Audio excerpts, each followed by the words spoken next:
All right, so today's agenda, and you got a lot of good materials on your table, and I hope you're going through your folder and you're getting excited for the swag. I love that little notebook. So we're going to have a state trends report from Minnesota Compass Project Director and St. Paul resident, Allison Liuzzi, followed by a health indicators presentation from research scientist and Ely resident, Amanda Peterson. Yeah, we got folks from across the state here. It's pretty awesome. Then you're going to get to spend some time with some remarkable community leaders who are going to be talking about community engagement. We figured talking about community engagement after what we've been through the last several months was the thing that we should be doing today. They're going to talk about how data informs and challenges the work that they do and lessons that you can take away from their own experiences. It wouldn't be a Minnesota Compass meeting if we didn't spend some time networking, talking to each other, socializing, building connections at our tables. So we really hope that you leave today a little better connected and a whole lot more energized than when you arrived.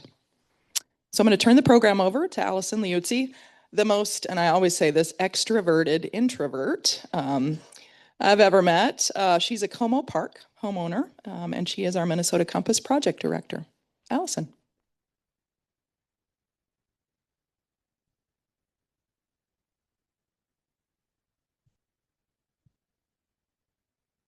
Good morning, everyone.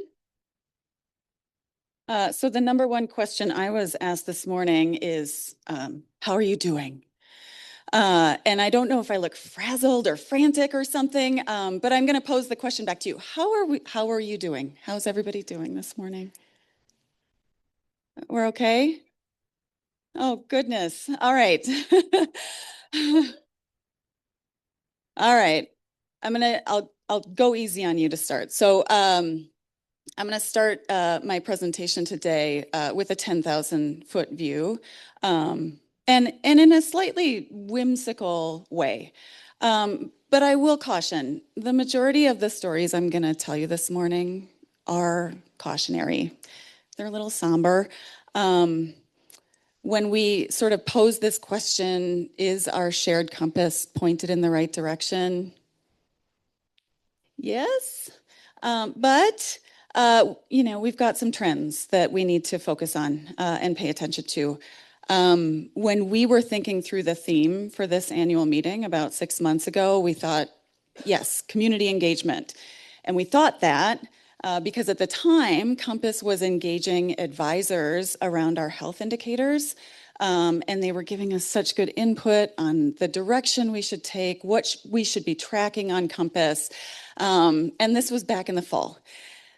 And then December, January, February hit, and we saw what community engagement looks like in our communities throughout the state. We saw Minnesotans really coming together, and it just felt like, again, like Heather said, this is the theme, this is the moment, this is Minnesotan. And so I hope the hopeful thread that you pull out today from my presentation, from Amanda's presentation, from our panelists is that Minnesotans show up. We've got some things that we need to work on, but we also, when we need to, we show up. So let's start with the whimsy. Let's start with the celebration. On your tables, everybody should have their compass points brochure. Got it?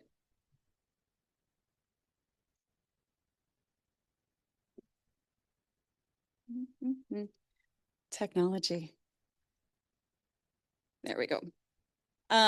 This is our annual dashboard that we print out once a year. And why once a year, for those of you who have been here before? Because as soon as we print it, the data are out of date, right? Data are constantly updating, okay? So we only do this once a year, but today's the day. The data are up to date. Everything is perfect and beautiful. Do not tell me otherwise. When you flip to the inside, you can see almost all of the key measures that we track across Compass, latest estimates, how we rank among states on those measures, and whether our trends are pointed in the right direction, we're getting better, whether they're staying the same, or whether we're getting worse. I have some good news. Minnesota tends to do well. We have good quality of life. We like to celebrate that. We're Minnesotans. We like to lift ourselves up and say that we're doing really well, and we love a good ranking. So let's think about this in terms of, I've got my podium here, thinking back to the Winter Games or my child who is in competitive gymnastics. I see podiums a lot. And Minnesota tends to medal on some of these indicators that you can see on the inside of your brochure. So we get 2 third-place bronze medals for levels of employment. We have very high levels of employment in Minnesota, and for volunteerism, people who engage in giving back to their communities. Let's go to second-place medals. Voter turnout. Now I know we used to be first, people. And who took it from us? Wisconsin. Thank you, Nathan. I know, with the head shake. We do not like losing our first place, and we do not like losing it to Wisconsin. So you know what to do this fall. All right, first place, look through your brochure. We got nothing. Okay, so again, we lost our first place voter turnout. Maybe we can recapture it, but we got 3 medals, okay? And if we think about sort of medal counts and where other states place, well, we got Massachusetts in first with 8 medals. Massachusetts tends to do really well on things like post-secondary education, high household income. Yeah, they've got a good sort of state infrastructure in terms of being very early in adopting health insurance coverage, really wide health insurance coverage. So Massachusetts, they get 8 medals. Vermont, second, 7 medals. They've got, in general, good health, report good health. They've got good levels of education. You're seeing a theme here. And then third is Utah. Distinction here, business growth, and as a result, sort of driving some population growth. They get 6 medals. Where is Minnesota? 13th. Yeah. So still in the top third of states, tied with Washington, and we've got some good things going for us. Again, employment, volunteerism, voter turnout. This is Minnesotans showing up. Okay. I will also say we're hitting some personal bests. PRs, anybody track their PRs, PBs? Okay. This year we hit a personal best in 3 big areas: supporting our children and youth. We're doing a good job of seeing metrics move in the right direction, some of our metrics related to children and youth. Growing our economy. Our economic productivity is the highest we have ever seen. And that continues to grow, and advancing educational attainment, especially at the high school level and beyond. So we're seeing some good trends. We're hitting PRs, focusing internally. In general, we're doing well. We know there are states that might be doing a little bit better. We know there's not a ceiling on how well we're doing. We can strive for more. But in general, this seems to indicate we're pointed in the right direction. But are we? And so this is where a little bit more nuance is going to come in. I have 2 cautionary stories that I want to draw out from the data. And first, I need to issue a caveat. When I presented this internally to our Wilder research team, their first question was, but does this reflect what has recently happened in Minnesota communities? No. These data, at best, are about a year to 2 old. So they kind of showed us where we were getting to until about 2024, in some cases 2025. Just because they're lagging, that's sort of the fancy word we use, doesn't mean they don't point us in a direction. Doesn't mean they don't show us where we've been and where our state was headed at least a year or 2 ago. The other point I want to make is that your lived experiences in more recent times, those are valid data. You don't need my numbers to validate that there's been disruption, that there have been challenges, and so you can layer those. And I promise next year I'll come back and I'll tell you what our most recent data say, and then I'll come back in 2 years and I'll keep updating you. But at this point, these stories that I'm telling you will take us through about 2024, 25. All right, fair enough? Okay. Two cautionary tales. One relates to our economy. So like I said, we've been really good at growing our economy. Yeah, I know growth has slowed in recent years, but we're still seeing year-over-year growth in metrics like jobs, in metrics like gross domestic product or GDP. The benefits of that strong economy are not necessarily shared with our working families. So let me put a finer point on this with two looks. First, I'm going to show you sort of economic productivity and income. Economic output, this is what we measure the value of goods and services that we produce. GDP is what we commonly call it. And our economic output, or GDP, has never been higher. Now, I've got a timeline here going back about 20 years, and I've marked some major disruptions, okay, just so you have that for reference. You can see back in 2004, our GDP was at about 294 billion. Today, 395 billion.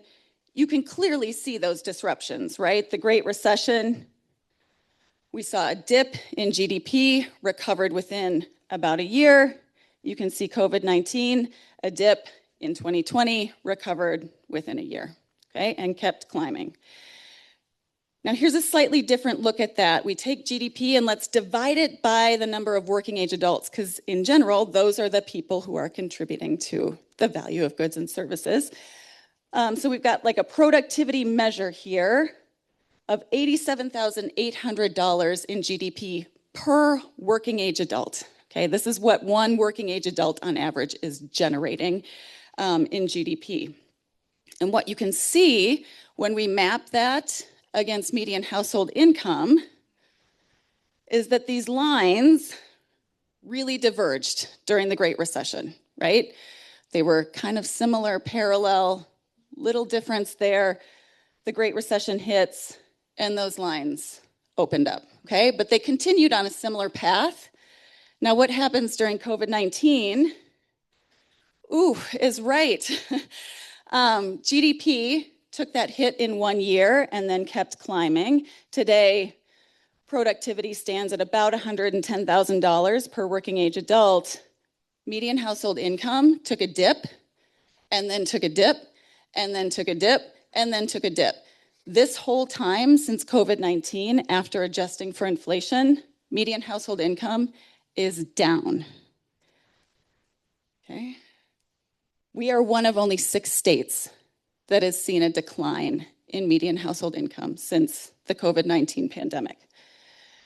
Here's a map of those states. The yellow ones are the places where we've seen median household income decline. One of only 6. The blue states have seen median household income increase since the start of the pandemic. And then the gray, no statistical change, but we are one of only 6 states.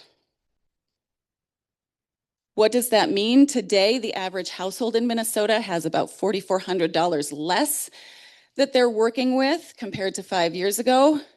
That's not a small number, but just so you can wrap your head around it a little bit more, the average household size in Minnesota is about 3 people.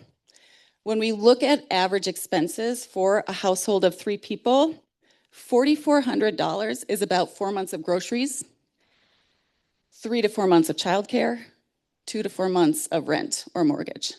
That's a huge line item in any family's budget. And that's been deducted off of average household income. Okay, now, there's been some good news. Let's look back 10 years. These are sort of spark lines. If you know what a spark line is, that'll give you a reference point. If you don't, this shows median household income across different households headed by, for example, Indigenous head of household, an Asian head of household, Black head of household, on and on. Starting in 2014 and then showing you how did that median household income increase or decrease over time. And so if we're seeing in general an upward trend, that's good. If we're seeing a flatter trend, that's showing some stagnation. Okay, what I want to draw out for you is that we've seen some incredible progress in median household income, especially among Black, Hispanic, Latino, and Indigenous headed households. Growth in those incomes overall, so we have some things to celebrate. This is over a 10-year time span. And yet, we're still home to really large disparities. These are the median household incomes across those household types. We've seen growth, like I said, in Black-headed, Indigenous-headed, and Hispanic and Latino-headed households. But at the rate of progress that we've seen, it would take another 10 to 20 years to reach Minnesota's median household income of $87,000. So a lot of work still to do. That's my productivity income story. Let's talk poverty. Here's a slightly different lens on the same story. In recent years, our poverty rate has remained flat. So you can see the poverty rate sort of dive during the 90s, increase during the early 2000s. You see the Great Recession come, and we see that real spike in poverty rates, all the way up to a high of about 12%. And then decline until we hit COVID. Now we hit COVID and our poverty rates stayed flat. You decide whether that's a success story that we didn't see those poverty rates skyrocket like we did during the Great Recession, or whether 5 years out, 6 years out, by now we should be seeing some progress. Because right now, when we look at poverty rates over the last 5 years, they've stayed flat. Okay. I'm going to give you an even more somber note. Our poverty rate among older adults. In general, older adults have one of the lowest poverty rates that we see across subgroups. This is one of the groups where we're seeing poverty rates actually increase, especially since the COVID-19 pandemic. And today, they're equivalent to the statewide rate. In general, we've been driving them down for decades. And they've spiked back up. Really concerning. I feel like I should be sort of waving a flag on this one in terms of this is not good, people. And I'll give you sort of some silver lining here. Again, if we break out our spark lines and look at different subpopulations in Minnesota, we have seen some real progress in driving down poverty rates, especially among Black Minnesotans, among Hispanic and Latino Minnesotans, and among Asian Minnesotans. Over the last 10 years, those poverty rates have gone down. But again, look at these disparities. Look at how big the differences are. Our statewide poverty rate is 9%.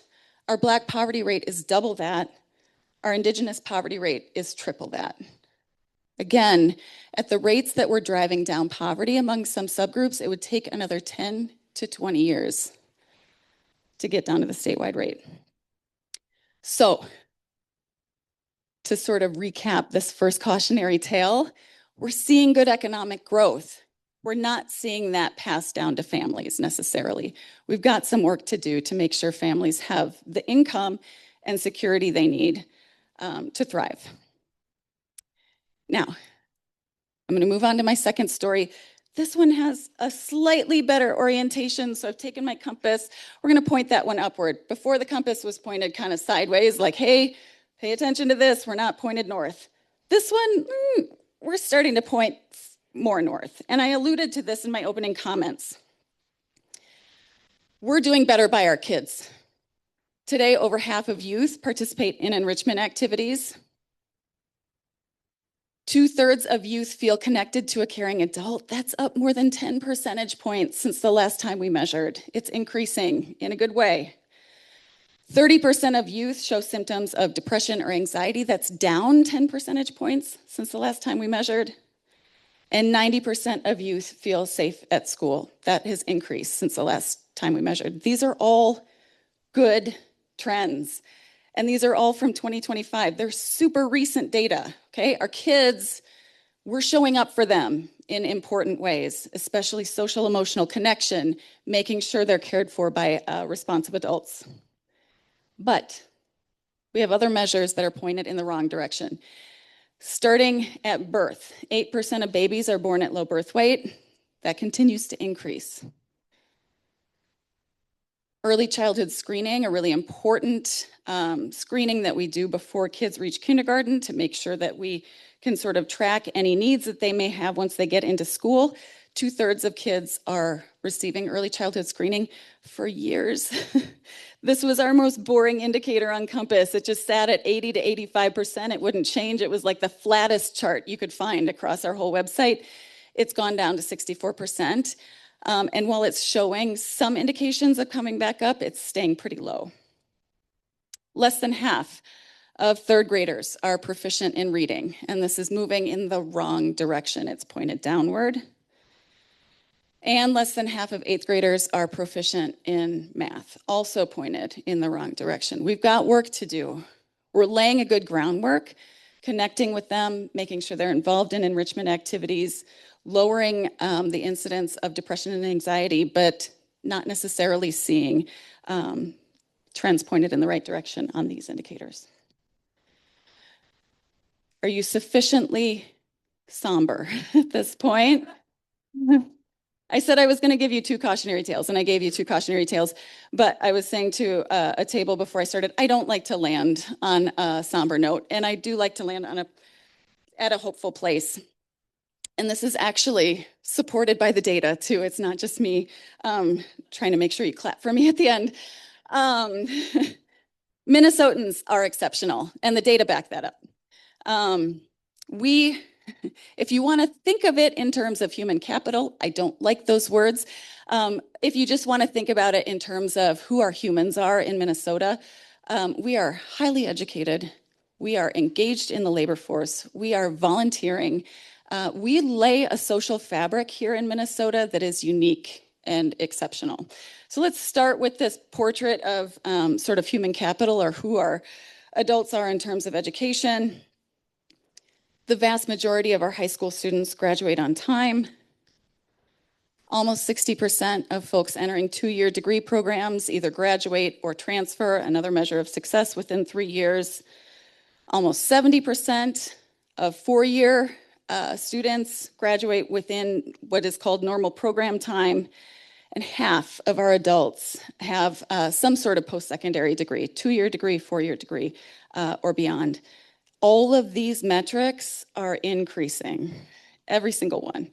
We continue to invest in our education, which is really important. 4 in 5 Minnesotans is working. We hover right around 79, 80%, which is probably the ceiling.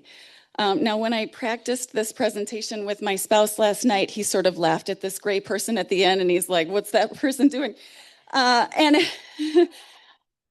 that person has a really important role. So let me add some little things. Oh, yeah. Oh, we love the baby. The other 20% of Minnesotans who aren't engaged in the labor force tend to be caregivers, whether that's for children or people with disabilities. They tend to be enrolled in school, or they tend to have disabilities themselves that prevent them from being in the labor force. So when I say we've pretty much topped out our employment, we've pretty much topped out our employment, okay? So that gray person is also really important and wasn't meant to be sort of a slight at all. So they get to hold a baby in a backpack. Okay. But even more important than these ideas around human capital, because I do think education is important and I do think employment is important, but I want to get back to this point that I made at the start, which is that Minnesotans show up. And these are the places where I think it really matters. 76% of Minnesotans voted in the last election. Second, but also we're going to do better next time, Minnesota.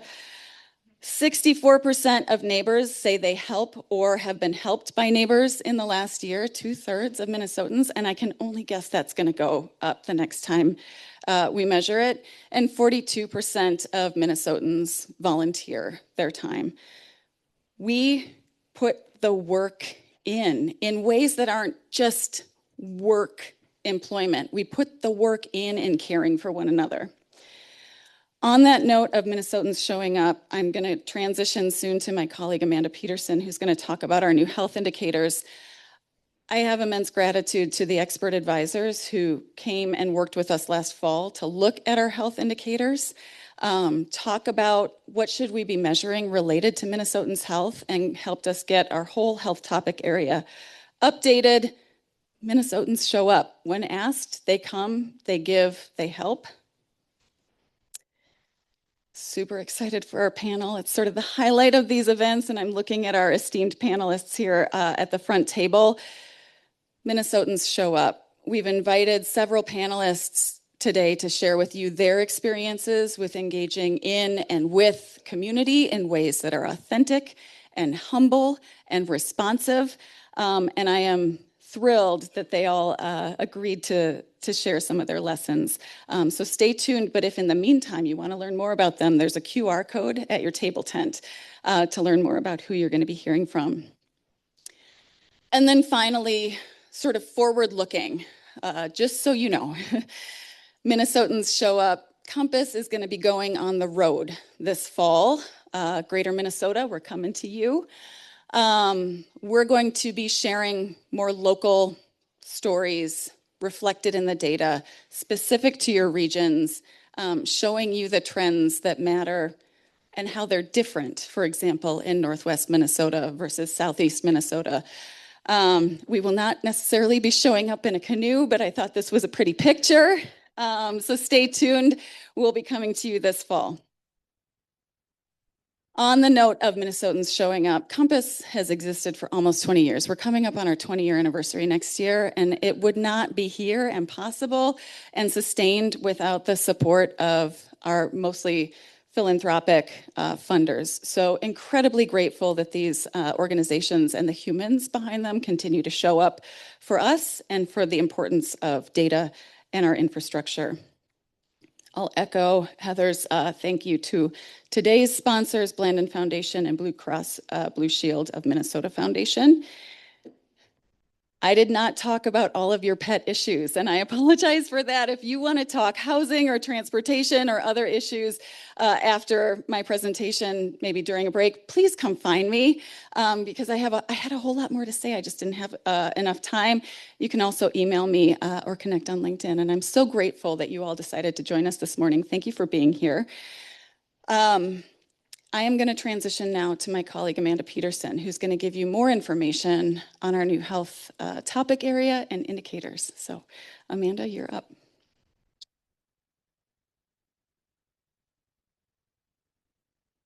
Thank you, Allison. One more round of applause for Allison, everybody. Thank you very much. Hi, everyone. I'm Amanda Peterson. I'm a research scientist here at Wilder. I will be showing up in a canoe because, like Allison mentioned, I'm from Ely, Minnesota, and that's like kind of a prerequisite for living there. I'm here today to talk about and guide us through the new health measures and talk with you all a little bit more about the rationale and process for selecting these new indicators. And then I'll provide a sneak peek at the high-level data points for each of these new health indicators. I know we thanked them a lot already, but we really, truly appreciate the support from the Blue Cross and Blue Shield Foundation of Minnesota. They are a sponsor for our Health Topical Advisory Group. Without them, that work would not be possible. So thank you again. We appreciate your support there. We also would like to thank our Health Take participants and advisors. They provide their time, their expertise, and their insight. They make the data that we provide on our site useful and relevant. Please raise your hand, and feel free, those online, raise your hand if you were an advisor. Oh, we got a few of you. Thank you. Thank you. Thank you for showing up. So for the overarching goal for our Health Topical Advisory Group, or Health TAG, this up here on the screen is what guides us and grounds us in the work that we do. And that goal is that our state, regions, and communities will have the supports needed for individuals to pursue and enjoy optimal physical and mental health and well-being. So that was the grounding goal.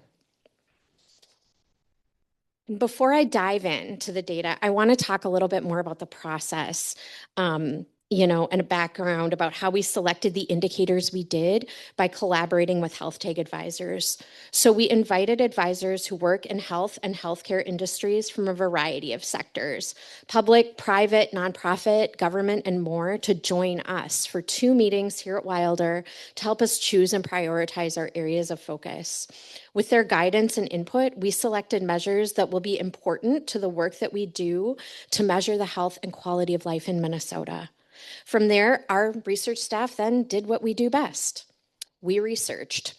We researched data sources for these indicators. We wanted to determine A, whether there are data sources that are available, and B, that they ensure that they met our rigorous compass criteria of being reliable, timely, and complete data sets. We then identified leading indicator options that best met these criteria and also reflected our advisors' priorities. We then documented our suggestions and the rationale of whether or not to include the options and shared these with our health topical advisory group at a second meeting. So then at that second meeting, the health tag prioritized the final key measures that they wanted to move forward for us to analyze, interpret the data, and put those on the website. All right, I've left you in suspense long enough. Here are the new health key measures. It is health insurance coverage, general health, mental health, delayed care, and social connections. I'll share the reasons why they were selected, and again, the top 2 to 3 highlights for each of these measures, except for social connections. It's in process, it's coming soon, and I'll tell you why later. Also, one more thank you, a huge thank you to the State Health Data Assistance Center at the University of Minnesota for helping us to gather this data. We appreciate your work. We couldn't have done this without you. The data featured in this presentation come from a variety of sources, which can be found on the website for each of the accompanying data measures and charts. So I'm going to go ahead and plug the website. This is time 1. You'll probably hear me say it again, minnesotacompass.org, if you want to dive more deeply into each of these key measures, because there's a lot. Okay, health insurance coverage. The first measure that we selected is health insurance coverage, and this is actually an enhancement of Compass's current measure. To state the obvious, no one will be surprised by this. Insurance is the way people access healthcare. And advisors noted that even though Minnesota Compass was already tracking health insurance, they wanted to see this measure enhanced due to the coming policy changes to public insurance options. They wanted this measure to be more complete, so it's sensitive to these policy changes, and we can keep looking at it over time as things change. They wanted an extension of Compass's, we currently measured inadequate healthcare coverage. They wanted to extend that and see more. Our data source for this is a nationwide health survey, the Behavioral Risk Factor Surveillance System, or BRFIS. That's a fun acronym. And it's conducted every year or so. So next I'll share a few of these indicators that we've identified as key points in our story of health insurance in Minnesota. So right now, 6% of Minnesotans are uninsured overall, compared to 10% of the United States population overall. We tie for 4th place out of 50 for the lowest proportion of uninsured residents. Massachusetts, shocker, they got all the medals. Hawaii and New Hampshire have statistically lower rates for uninsurance. You'll notice if you go to this dashboard, we are listed as 7th. However, once you factor in margins of error, we are statistically tied for 4th. So I am holding on to that 4th place. The rate of uninsurance for Minnesotans under age 65 ticked up by 1 percentage point from 5% in 2023 to 6% in 2024. You want a number for that? It represents an additional 50,000 Minnesotans without healthcare coverage.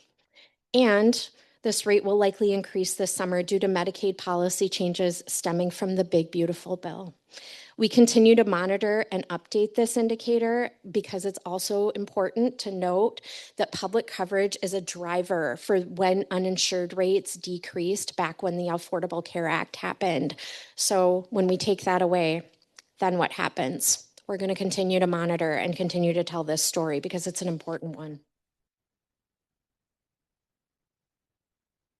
Greater Minnesota counties have higher rates of public insurance coverage compared with the Twin Cities metro area. Mahnomen, Wadena, Cass, and Aiken counties have the highest proportions of residents with public health insurance. These rates for these counties are all above 35%.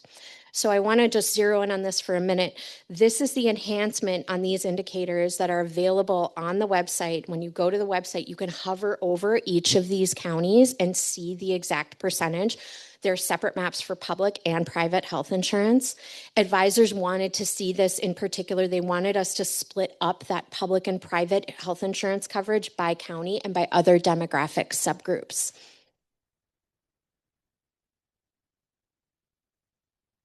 All right, I know this is fast. General health. The second indicator we'll talk about is general health. Advisors were really interested in seeing a general health measure that captures experiences beyond clinical measures. They wanted to provide a snapshot of population level health that complements condition-specific indicators such as diabetes, cardiovascular disease, et cetera. And again, we used the BRFIS measure of self-reported general health, which asks respondents to rate their health as excellent, very good, good, fair, or poor. When asked to rate their general health, 85% of Minnesotans say their health is good, very good, or excellent. This is one of the highest shares of self-reported health in the nation, as Minnesota ranks 5th in the country for adults reporting good to excellent health. Additionally, similar shares of Twin Cities and Greater Minnesota adults report their overall health to be good, very good, or excellent. And there's a but, I'm sorry. While 85% of Minnesotans say their health is good or excellent, this peaked during the pandemic and it's been decreasing ever since. There was a brief but noticeable improvement in self-reported health during the first year of the pandemic, and you can see that in 2020, when nearly 90% of Minnesotans said they were in good to excellent health. However, our most recent data show that this share of Minnesotans saying they are in good to excellent health has been falling, and it's now at its lowest point in more than a decade.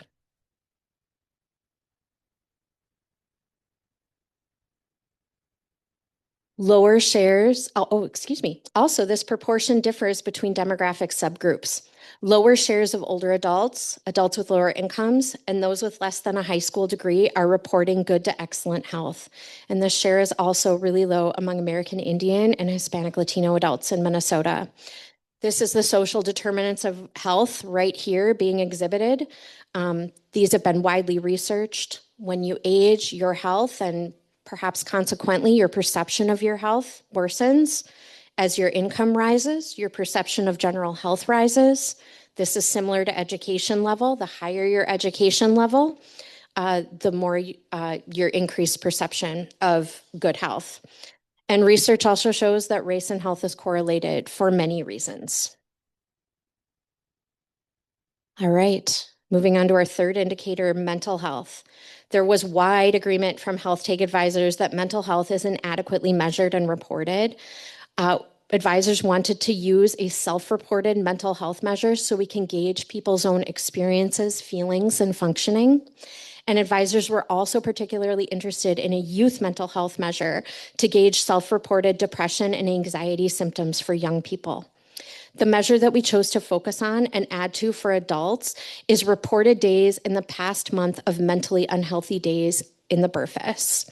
If someone had 14 or more days out of the past 30 days where their mental health was not good, they were classified as someone who experiences frequent mental distress. And for youth, we used depression and anxiety symptoms from the Minnesota Student Survey. All righty. 1 in 7 Minnesota adults experience frequent mental distress. So that's 1 in 7 Minnesotans that say that their mental health was not good for the past 14 or more days out of the past 30. And this is an interesting one. While self-reported general health, remember that slide a few slides ago? While self-reported general health improved during the first year of the pandemic, there was a noticeable uptick in the share of Minnesotans that reported frequent mental distress during that time. So in 2019, prior to the pandemic onset, about 12% of adults experienced frequent mental distress. That number increased to 15% in 2022, and it remains elevated in the most recent year's data at about 14%. More women experienced frequent mental distress compared to men, so 17% of women compared to 11% of men. And 1 in 4 young adults, ages 18 to 24, said they experienced 14 or more mentally unhealthy days out of the past 30.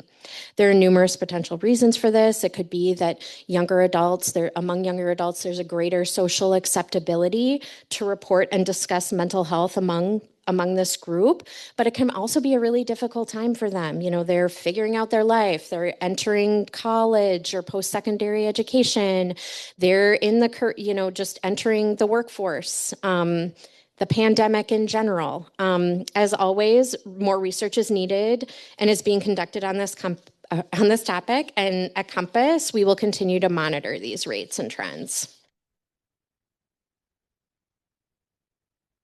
Higher shares of Minnesotans with low incomes and Minnesotans who have less than a high school diploma report frequent mental distress. So as your income and also your education level increase, the number of days of reported frequent mental distress decreases.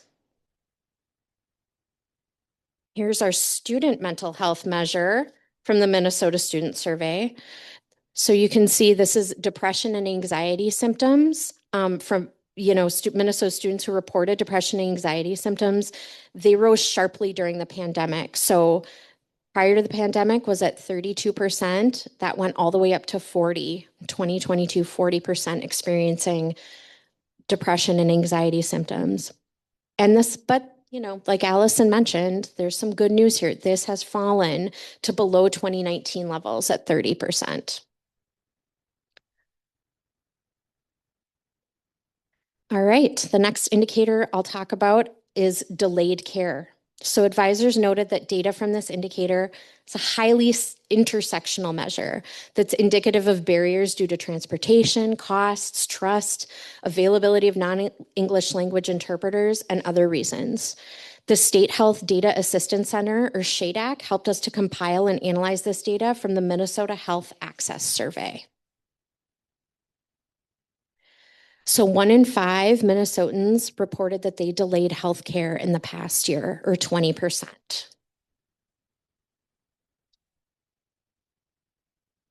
This differs by gender. And my paper is not cooperating, buffering. Okay, here we are. Thank you.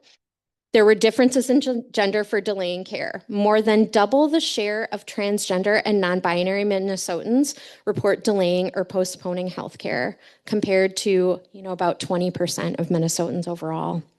And nearly 1/4 of Minnesota women reported delaying health care in the past year. 29% of Minnesotans at or below 200% of poverty report that they delayed health care in the past year, which is 10 percentage points higher than those who have incomes above the poverty level. So you can see there's a difference there.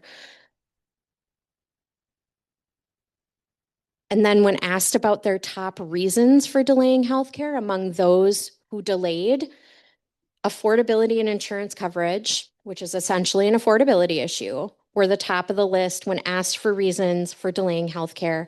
Scheduling issues were mentioned by about 20% of individuals for the reasons why they delayed or postponed healthcare. So you can see about 21% said they couldn't take time off of work to get the care they needed, and about 19% had their appointment canceled or delayed.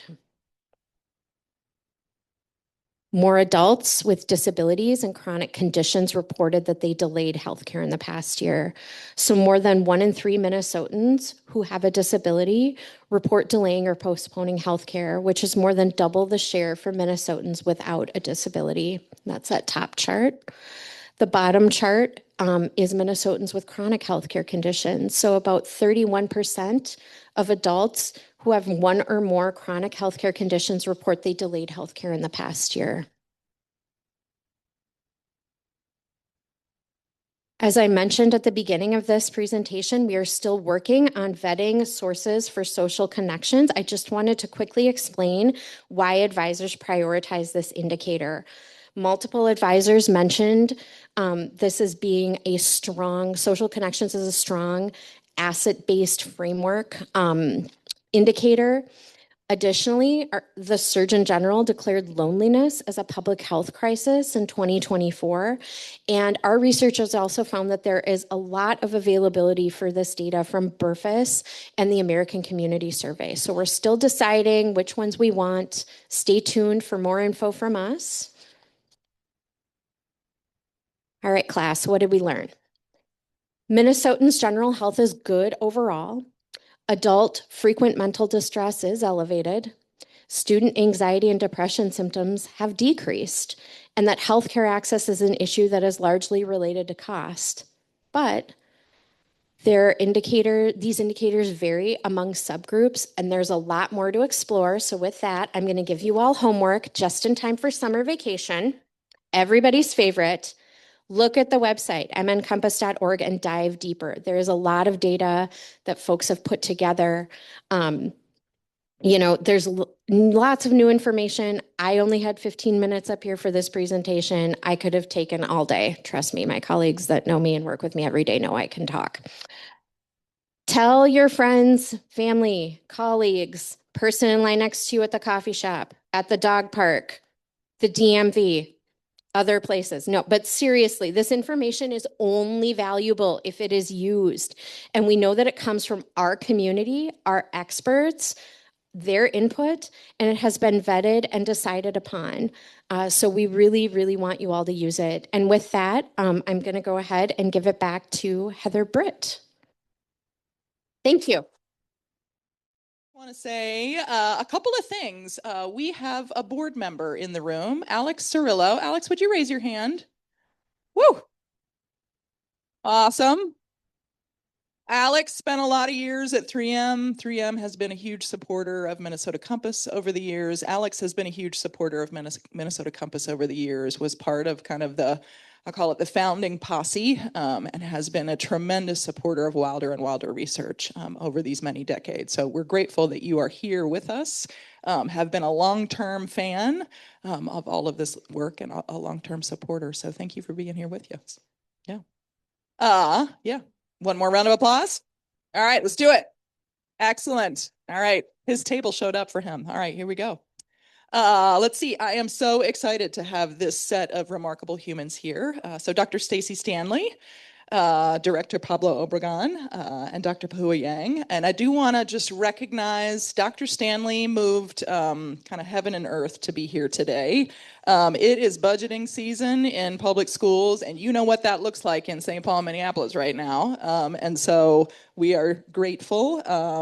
And Director Obregon also traveled here from Willmar, so did a road trip. So we are incredibly grateful, for that. Yeah. All right.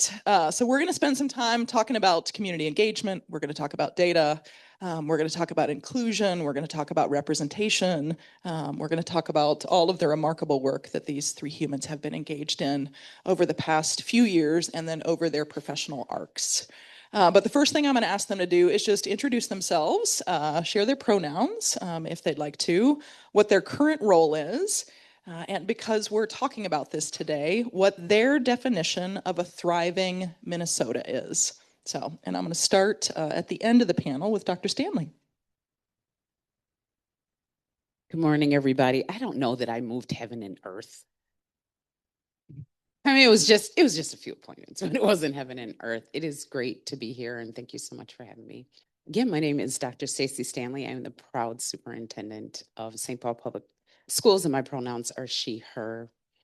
The definition of a thriving community for me reaches back to an African proverb, and it's a question: how are the children? And if the children are well, we know that typically the vast majority of the community is well. And so for me, a thriving community would be a space where children are well, where they don't have fears, where there's no food insecurity, where they are housed, where their families are with them, where they aren't being chased by ICE. That is what a thriving community would be for me. Dr. Yang, you want to go next? I'll just ditto everything Dr. Stanley said. Pahoua Yang, and I lead our community mental health and wellness division here at Wilder. We have a clinic right upstairs and actually several services on this floor, as well as a clinic on the east side. And then many of our staff can be found in schools and in community and in homes. My definition of a thriving community. I often start my staff meetings with asking, what are our hopes and dreams for the community and the people that we serve? And one year, one of our managers said, I just want the people that we serve to actually have hopes and dreams. And so when I think about that a lot, and I think for me, a thriving community is one where people have hopes and dreams, but they also have a pathway to achieving those hopes and dreams. Yeah, buenos días. My name is Pablo Obregon. Born and raised in Lima, Peru. Came to Minnesota in 1992. And now I'm serving as the Director of Community Growth for the City of Willmar. Good to be here.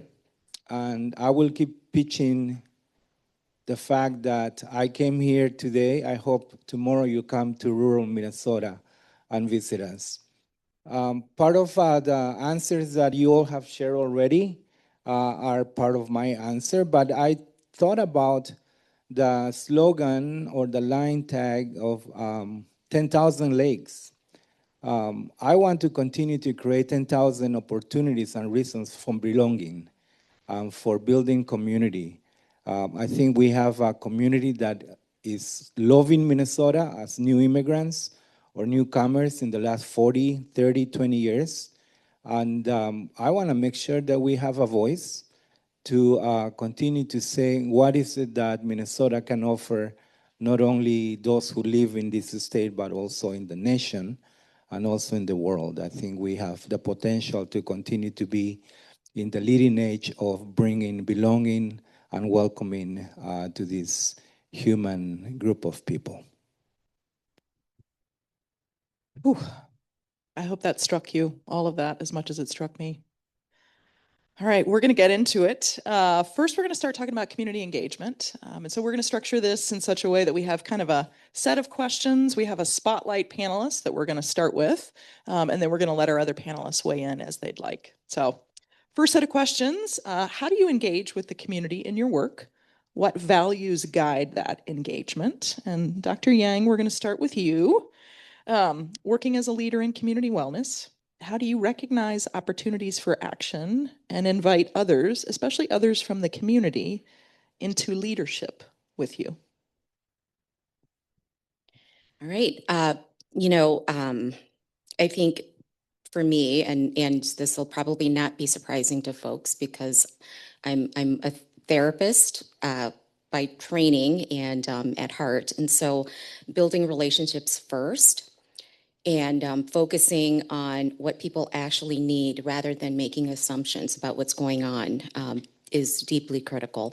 And in my work, that means listening closely to clients, to families, to staff, and to community partners, and then creating opportunities for collaboration and making services much more accessible and responsive. We think a lot, particularly in mental health and the social services, about doing for people. And I like to think about how do we do with people and with community so that we can build the kind of services that are useful and helpful to all of our communities. I also think of this as, a partnership, a long-term partnership, and not just a one-time interaction. I think a lot about the values that guide my engagement, and, they are things like respect, transparency, accountability, and equity.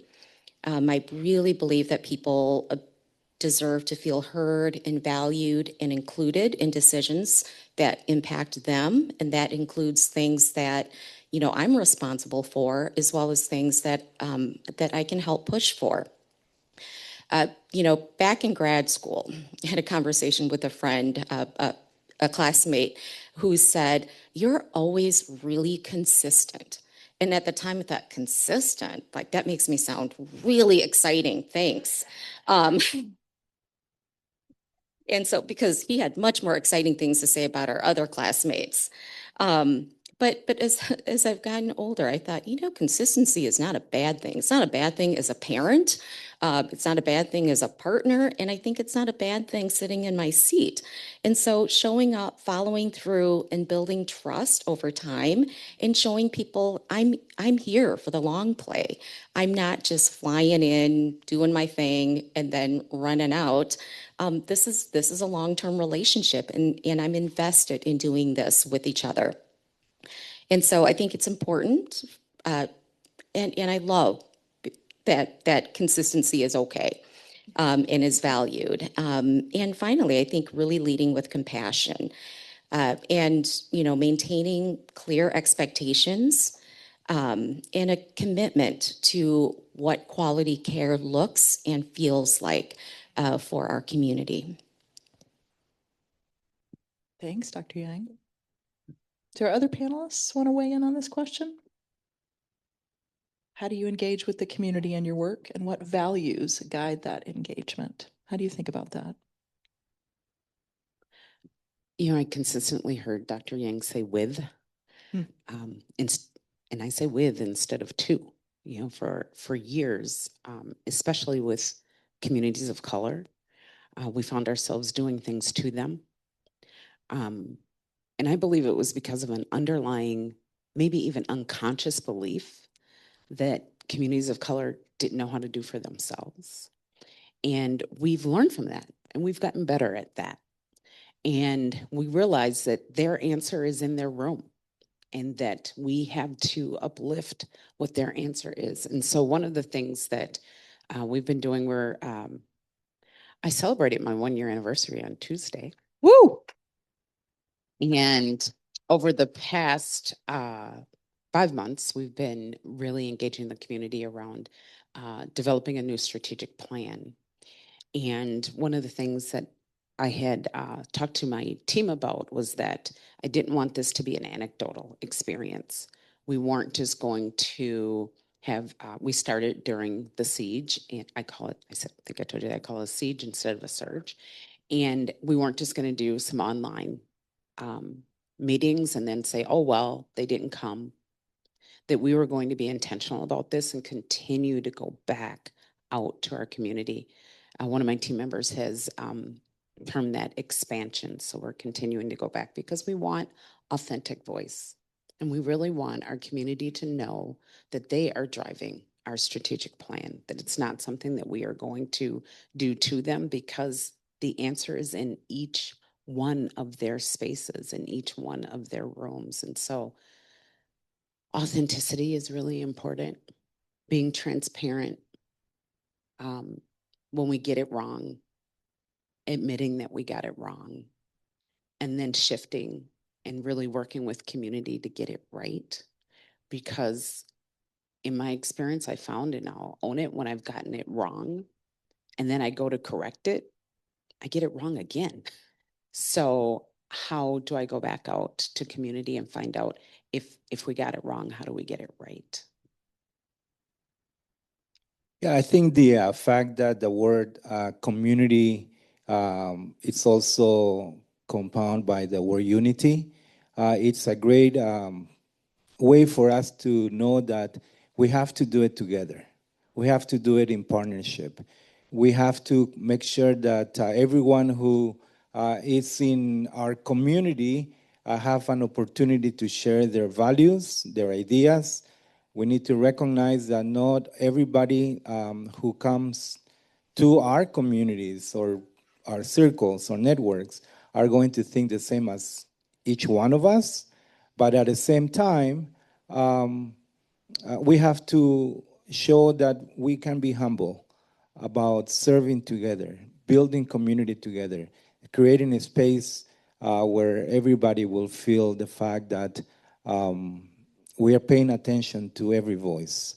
And I think if we lead by example in the bringing people together so that everyone can participate in the building of our communities, it will take us to the next steps.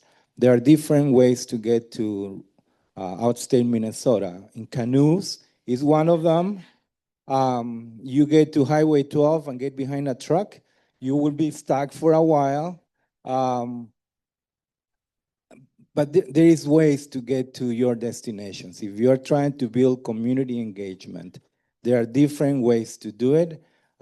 It all sometimes it takes is taking the first step and start inviting. And people will recognize that you are legit, that you are sincere, and that you are worth person, a person that they can trust, and that you are going to join elbows together and work together. Thank you. Director Obregon, we're gonna pull that thread. We're gonna talk a little bit about representation and inclusion. So my question for the panel is, how do you ensure representation and participation from a diversity of backgrounds, sectors, community viewpoints? You started to talk about this. And then how do you build and maintain that trust over time with community? And specifically for you, if you walk around the Twin Cities or if you head out in greater Minnesota, everybody knows Director Obregon. Everybody you run into will know who this human is. And so I think we're really curious about how you build so much rapport with folks across the state. What does that feel like? What does that look like? How do you do that? And how do you do that so well over time? When you mentioned that everybody knows Director Obregon, the picture that came to my mind was a show, Cheers. And when this guy walks into the bar, Pablo, right? I don't think that's true that everybody knows Pablo, but I think the fact that, like I said earlier, we are trying to do work that it's inviting, that the story is being told, that narrative of outstate rural communities is changed to a more realistic one where it can reflect who we are and our wants and our needs and our hopes and our dreams. A few years ago, about 15 years ago, the City of Willmar, together we came with different sectors and organizations and dreamed about having a very inclusive playground where it was totally fully handicap accessible and in a location where people had access to get to. Monies were raised. An idea came and said, why don't we have the children who are going to be using this piece of equipment are the directors of the project. So children came together and came and shared their ideas and colors and what they wanted to have in that playground. That's one example. The other one was a lot of organizations came and started to contribute hours of volunteering work because this was going to be done not by a company, but built by the community.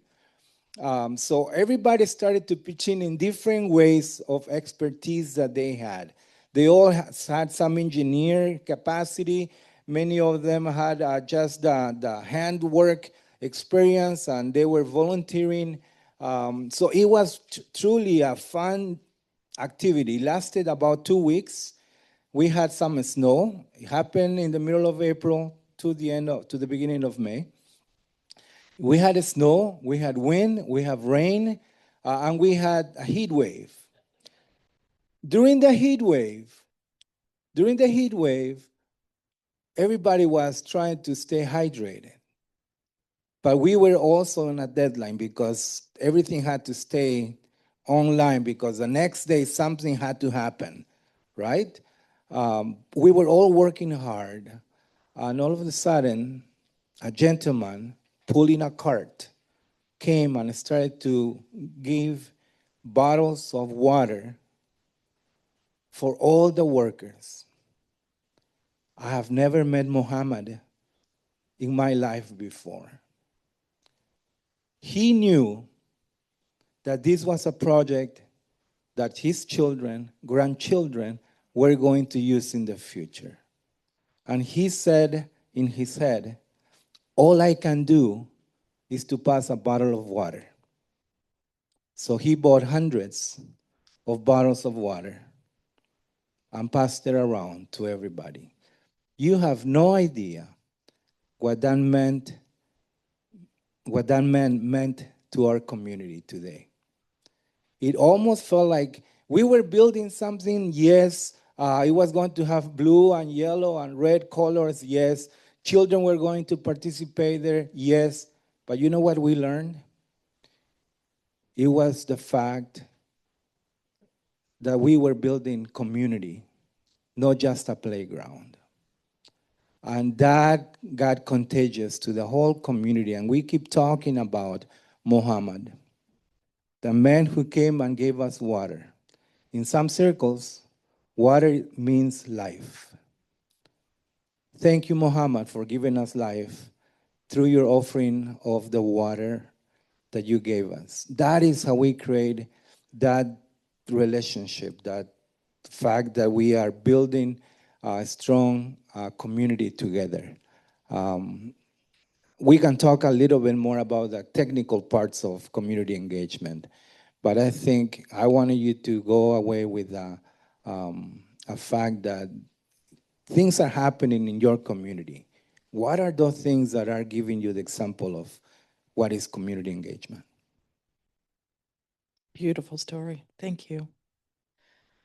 Dr. Yang, Dr. Stanley, as you all think about representation, participation kind of across community, sector, backgrounds, viewpoints, how do you think about that in your work? How do you ensure that in the approaches that you're taking?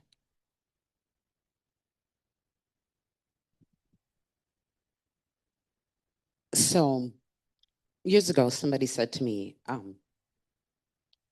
they were looking for a board member. They were looking to expand their board, nonprofit. And they said, you know, Stacie, we just can't get people of color. And, you know, what can we do to get people of color to be on the board? And I said to them, well, it was a question. What communities of color have you gone out into? Who have you tapped? Who are your networks of communities of color? And she sat there and she's like, oh, you know, I never really thought about that. We can't tap individuals that we don't know, that we haven't built a relationship with. And so for me, that is fundamental, that we're constantly tapping and being intentional and building relationships.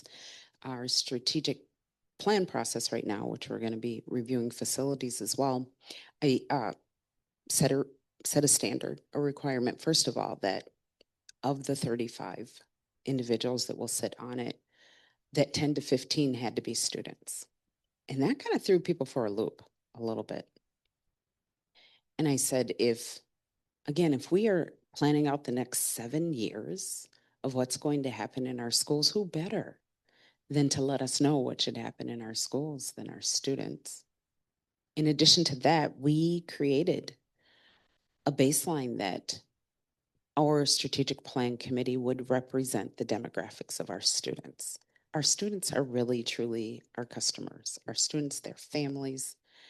And I think laying that baseline, declaring it publicly, and saying that that's what we're going to do, that set the stage for making certain that the people who are at the table, providing the feedback, analyzing the data, we were going to be able to get it through multiple lenses as opposed through just one or two lenses that could have been at the table.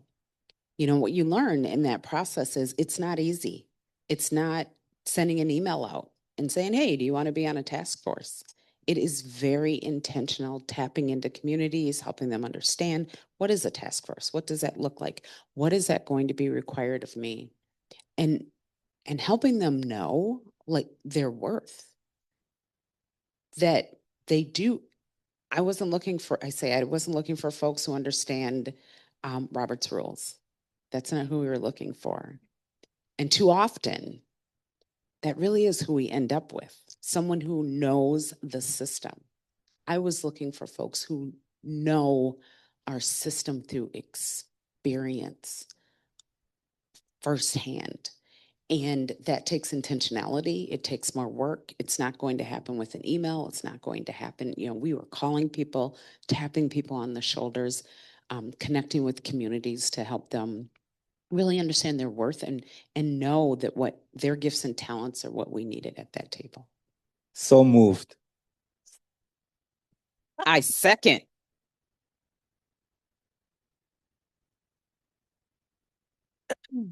Dr. Stanley, maybe I will I'll pull the thread there. Since you've started talking about that process, I think one of the things that we are so excited about in the St. Paul Public Schools is just the way within which you keep coming back into community and back into community and back into community in the work that you're doing. Our next set of questions is really focused on decision-making, data-driven approaches. So my question is, how are you sort of making decisions about where to channel energy, invest resources, new things, existing things, expansion, contraction? How do you think about shared responsibility? And then how do data inform your work? Are there common indicators? You are thinking really deeply about how data inform what you're doing, both qualitative data, quantitative data, and kind of the ebb and flow of that over time. Can you talk a little bit more about how you're thinking about that data inside your approach and how it's shaping the direction for now and then over the next 7 years? Yeah, we could be here for a really long time. But this is what I will say. When I came in, like most leaders, I had 100-day plan and focus where I just got on community. For me, St. Paul, I'm born and raised in St. Paul. I'm first generation St. Paulite. It's my home. And so that wasn't difficult for me. It wasn't difficult to immerse because it's who I am. So really connected with, I think over 2,000 folks. Focus groups, one-to-ones, met with every principal, went to every school, students last summer. We have a 13,000 student summer school. So in our summer school, we have more kids than usually are in most schools districts. And I was able to go and meet with them and find out what their experiences were. That data was really important because that helped me to learn what was urgent now, what we needed to focus on now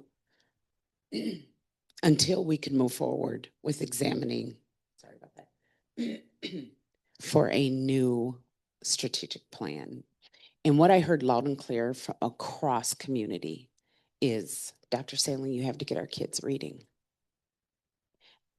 And that, for me, was thrilling to hear, quite honestly, because I know, and you've probably heard me say this before if you've listened to me, strong literacy skills are the currency of power in the United States. And the data that was shared today that had the correlation between health factors and education, which we know correlates with income levels, that is why it's so important. And I was so happy to hear that from my community because that was a push on me to say, we need to do this now.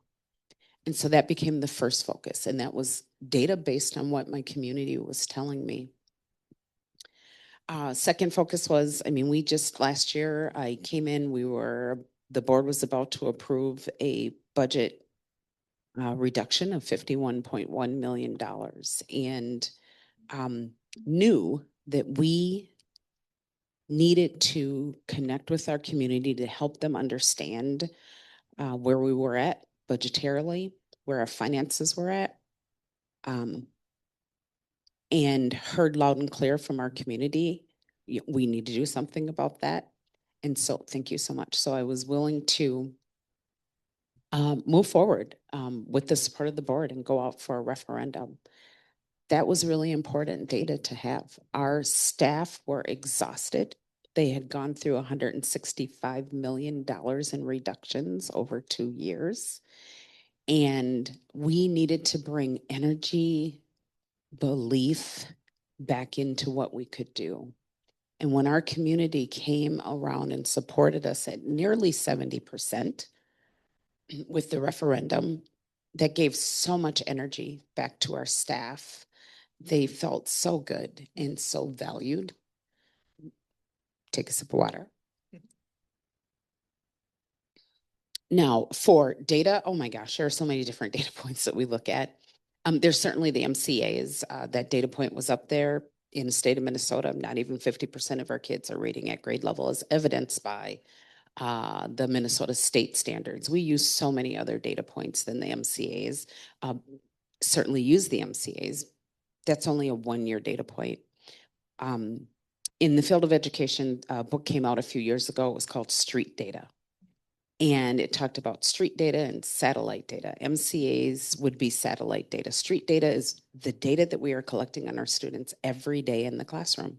How many of you had quizzes when you were growing up? Mm-hmm. How many of you had tests when you were growing up? That data gives the information that we need. So really using that data, the social emotional data, I was really excited to see that the Minnesota student survey data was talked about today.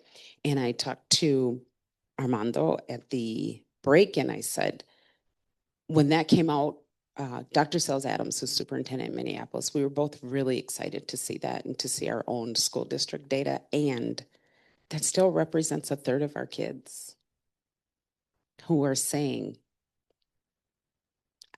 you know what, I have mental health concerns. And so I am so grateful for the partnership with Wilder and a lot of our other co-located services, because I believe the reason why our kids are feeling better is because they can go right to school and they can get therapeutic services, which was not there.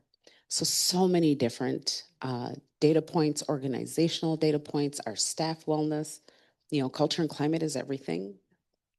So there are just so many data points that we're looking at and using to make St. Paul Public Schools all the better. Thank you.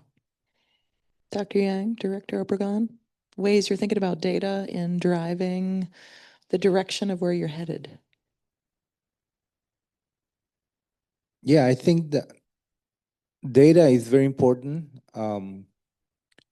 As long as we can back them up with a narrative, a story. Again, we live in a very global society. Minnesota is a global society, and numbers are very helpful. But I think because we are global, part of many people's tradition is to share stories. So I encourage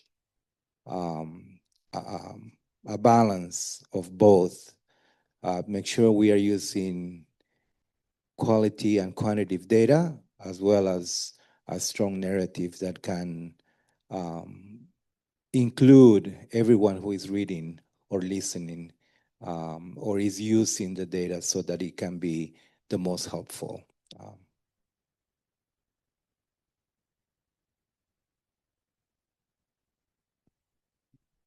So as someone who did a qualitative study for my dissertation at a time when everyone was really being encouraged to do quantitative studies, woo, I always want to know what's the story behind the data? What's the other part that is missing? And actually, what does this mean? And so I think a lot about that when we, talk to our clients, when we talk to community, when I talk to our staff about, what are they noticing? that is happening both, related to the work that we do here at Wilder, but also just where we all live in general and what we're noticing. And so I think really thinking about what do we consider data? A lot of times, particularly, a very Western way of looking at data has been about numbers, and numbers are important. But there's also lots of other sources of data, and how data is presented and shared in multiple ways is also equally important. One of my best sources of data about what's happening in the community, quite honestly, is going to like funerals in the Hmong community, because I get to sit there and chat with elders and with leaders and just ask, what are you noticing that's happening in the community? Like what's going well and what's not? And that's a huge source of data. I don't think anyone has to go to IRB for that though, right? I don't think so. Okay. No. And, the other thing about data is I think a lot about, I think there's a tendency to want to pay attention to the really like sexy numbers and who's showing up. But I also think it's equally important and equally loud to pay attention to what is absolutely missing and who is absolutely missing from the data, because that's also an equally compelling and loud story. And so thinking about that, and then I think the final piece, coming back to my character trait of being consistent, I think when we ask, so many of us are from communities where we are so used to being mined for data, and then we don't know what happens to it. Could have been used to make really awful decisions, could have been used to make really great decisions. But the point is, we never know what happens to the data that was mined from us. And so I think a really important piece is being able to get back to the people who were the sources of data to say, this is what we did or didn't do, so that they know exactly what we did with their information and how we used it. That feels deeply critical to me. Thank you. All right, we have two parts left. I'm going to ask a final question to everybody on the panel, and then we're going to open it up to folks in the room. So if you have questions that you're thinking about, either for the whole panel or there's a particular panelist that you're like, I really want to ask so-and-so this particular thing, I want you to start, getting your thinking flywheels moving. So last question for everybody on the panel. What's one lesson or takeaway that you want folks in this room to leave with? Something we should learn from your experiences in community engagement, in data-driven approaches, or community-driven solutions. So what's one thing you want folks to walk out with and say, I remember what Director Obregon said. I remember what Dr. Yang said. I remember what Dr. Stanley said. So I'm going to answer this with another story. My daughter, who was 3 years old, was on the back seat. I was taking her to her daycare. As we are driving, please come to outstate Minnesota, everybody. It takes you no more than 5 minutes to go from point A to point B, okay? No traffic. Anyway, so my daughter is asking in this short time, Daddy, where are you from? And I said, well, I'm from Lima, Peru. And she goes, oh, wow. What about Mommy? A few moments later, she asked, and I said, oh, she was born near London, England. And she said, wow. And again, we kept driving, and she asked again, what about my bro? What about my brother? Where is he from? And I said, well, he was born here in Willmar, Minnesota.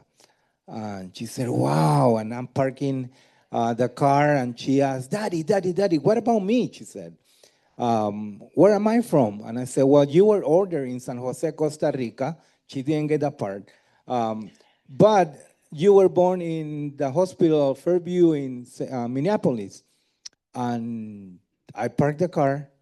She unbuckled herself, jumped over the seat, sat on my lap, and started to shake my arm, saying, Daddy, isn't that amazing how God has brought us together?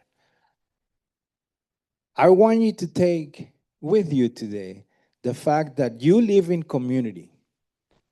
Don't take it for granted. You are not there by accident. Look at what you can contribute to. Look at what others are contributing. Celebrate the fact that you are living together. Have everybody become engaged and be a contributor to society. Thank you. Mhm. Mhm.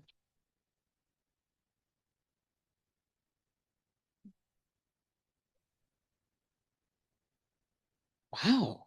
Mhm. Yeah. How do I follow that? There, you know what, there is as you were speaking, I was thinking about the word Sankofa. It's a Ghanaian term. And essentially it means in order to move forward, you have to understand where you've come from. And I think in our society, we just want to move forward. We're fixers. We want to move forward. We just want to move forward. And what I hope that folks would walk away with is that it's okay to slow down. And then it's okay to continue to look at where we've come from. And then it's okay to really dig deeply and think about what was successful and where we came from and what wasn't. And to build a relationship, to truly connect with community, to truly listen, to really fundamentally believe that the answer is in their space and that we don't have to have the answer for their space. We are facilitators, we're guides, we're Sherpas. That is what our role is, so that they can really come to know their greatness that we have implicitly expressed that they didn't have. Because when we do that, we will see thriving communities. When we ask that question, how are the children? People will begin to say, our children are well. That's what I leave you with. Thank you. Dr. Yang? I forgot the question because I became so lost in I mean, the I beautiful feel you. story. I feel you. What's one thing you want this room to take away? One lesson from your work in community engagement, data-driven approaches, community-driven solutions. What's one thing you want them to walk out and take with them? Just one thing, huh? Just one thing. I think if we go along with the theme of community, that we're all interconnected, that, you know, all of us, for all of us, however we relate, we are all related and we share this community. And thinking about what we want for ourselves and what we want for each other is deeply important. So I think if we can start thinking from that lens, and I'll finish with the story about Ramsey County Jail, because that's how I think. You know, every year, well, I have a team that goes out to the jail and runs groups out there. And every year we're invited to participate in some of their various different heritage celebrations. And what's behind that is it's so deeply important that even when people are in that space, that they still feel connected to community and that they still remember that they're part of the community. And so last year I was out there and with some of the guards, we got into this like weird, this is a very St. Paul centric conversation, so I apologize. We got into Johnson High School versus Harding High School conversation. Because I mentioned that I graduated from Harding. And so the guards and I got into like this conversation about that. And then a bunch of the, you know, inmates were like, we want in on that conversation too, because we also have opinions. And a lot of us realized we were all East Side kids, all of us. regardless of what the title said. On our badges, many of us were all East Side kids, except for the one guy who's like, I'm from Koochichang County and I'm completely lost in this conversation. And then we had a fun time pointing out where that was on the map. But what struck me from that conversation was, we were, regardless of whatever that role was that we were all in that moment, we were all interconnected and all interrelated. And that became a really important basis for talking about how do we do this together as a community, despite the thing that brought us into that space together. And so to remember that this is all of our community, and the things that we want and hope for the people we often think of as our families are also the same things that many of us want for each other, and many of us want for people we may not even know. And so to hold on to that piece. Thank you. All right, we probably have time for a question or two. Are there folks in the audience who have a question for any of these lovely humans up here on stage? If you do, would you raise your hand? All right, I see one hand raised back there and one hand up here. All right. Sorry, I thought John put the mics. We've got mics on the table right there, so yeah, we can have. All right, if you would raise your hand, yep, we'll bring you a mic. Yep. And Armando, can you make sure they're on? It's on. All right, perfect. All right, go ahead. What's your question? So I'm curious if you could each describe an example or an approach that you've used for engaging fragmented communities where decisions end up having to be made that everyone might not agree with, and how you get folks who disagree with an ultimate decision that's being made to stay engaged in a process in a way where they feel included, heard, and part of the process itself. Ooh, great question. Fragmented communities, keeping them engaged, moving forward. Yeah. That never happens in schools.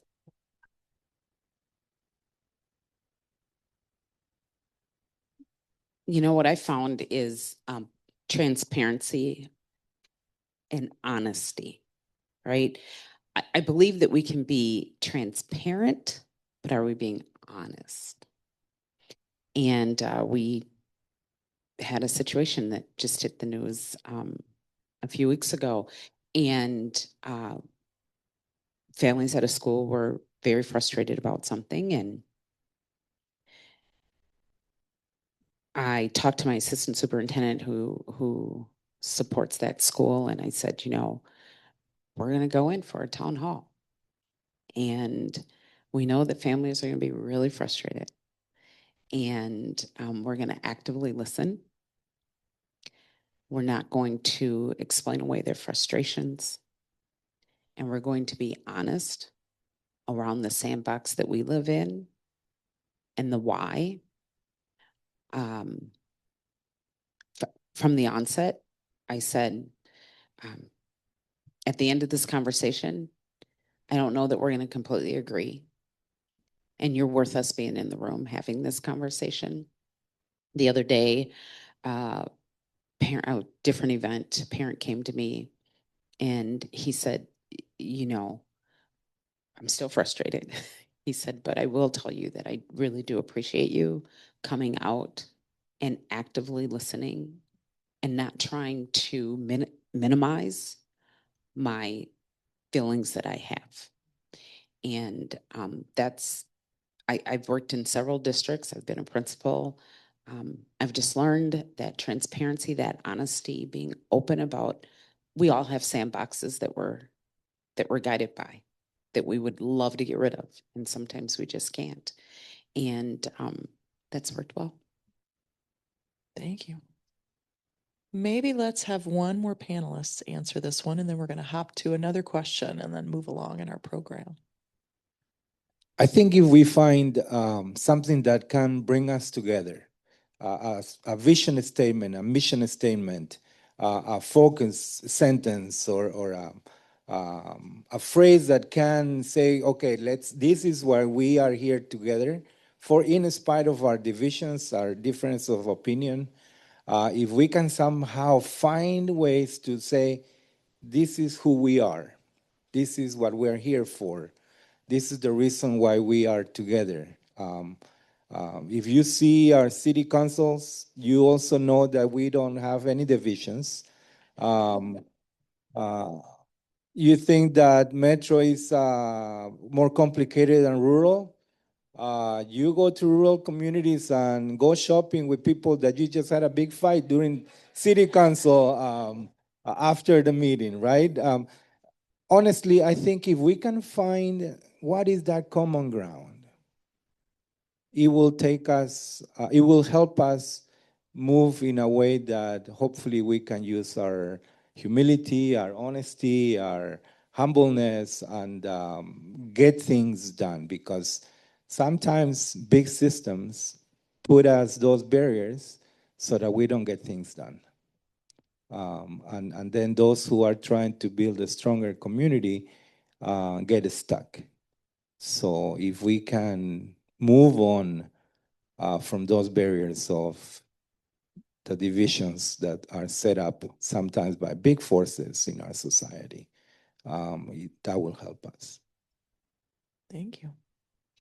One more question. Great. Go ahead. Proud St. Paul Central alum here. So while we're talking high schools, but I've also been really, Minuteman too. yeah. Hey, there we go. All right.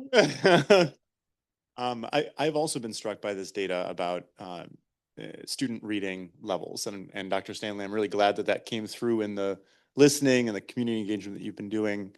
I think it's clear that this is a national problem, right? And many other states are also seeing declines and challenges with that type of student achievement. And I'm just curious to understand, what do you think are some of the steps that can be taken to really meaningfully move the needle on this student achievement challenge, which is, I think, needs to be the focus, in many schools? Yeah, thank you for that question. You're absolutely right. We are seeing this around the United States, and I just have to tell everybody in the room, my jam is curriculum assessment and instruction as a leader. Ooh. And one of the things that our legislature did in 2023 was something that was very helpful to schools, because there were some things that we knew in schools, and it was just hard to shift practices that had been in our system since like 1975, right? And they said, you know what? You are going to use the science of reading for instruction. Now, for me, at my age, the science of reading instruction was how I learned to read in Mississippi Elementary in St. Paul Public Schools. But if you weren't trained or earned your degree before 1975, you did not receive training to know how to use those strategies. You received something called whole language. And so the legislature said, you know what, you're going to get everybody trained. And I will tell you that nearly 90% of teachers in St. Paul Public Schools have now been trained. There are a variety of programs. We use something called Carry All out of the U of M, really working with teachers to help them understand how students learn to read. It's pretty linear, believe it or not, knowing that every child is not the same, right? All of us is individual, and how we learn, the rate in which we learned how to read, each one of us was different, but there are strategies that we know are effective. We are actually starting to see internal indicators that we're using. We use the University of Florida curriculum from the University of Florida Literacy Institute, where we're starting to see indicators where it's making a difference. And we're really excited about that. I'm waiting with bated breath about MCAs. I think that we may see a tick up, not 10, 15 point tick up, but it has to be that focus. And that is what we're working on, because if we want to see those indicators around income disparity change, we have to make certain that all of our students across our communities are literate. So we're continuing to work on it. What I invite you to do, what I invite everybody to do, is to go out on our website, just St. Paul Public Schools strategic plan, And I invite you to really look up one of our priority focus areas is literacy. And I invite you to look that information up and see the things that we are doing around increasing literacy instruction. Great. All right, Dr. Stanley, Dr. Yang, Director Obregon, it has been an absolute delight. I think I can probably speak on behalf of the audience and say how much we have learned, laughed, had some teary eyes, yeah, and just really enjoyed this conversation. Can we give these three a tremendous round of applause?